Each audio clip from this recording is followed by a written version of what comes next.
When deciding on asset allocation for a retirement portfolio, investors often begin by analyzing the most optimal equity glide path.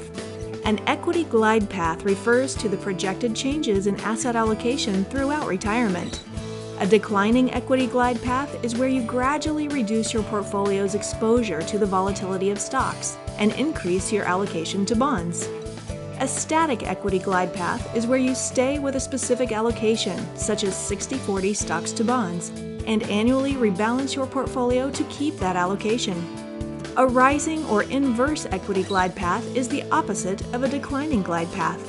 The portfolio starts out conservative with less exposure to stocks and becomes more aggressive as retirement continues. The objective of a rising glide path is to reduce volatility in the early years of retirement when the portfolio is largest and at risk of losing the most wealth in a market drop. While investors can't foresee what market or economic conditions they'll encounter upon retirement, analyzing glide path is one tool for determining asset allocation.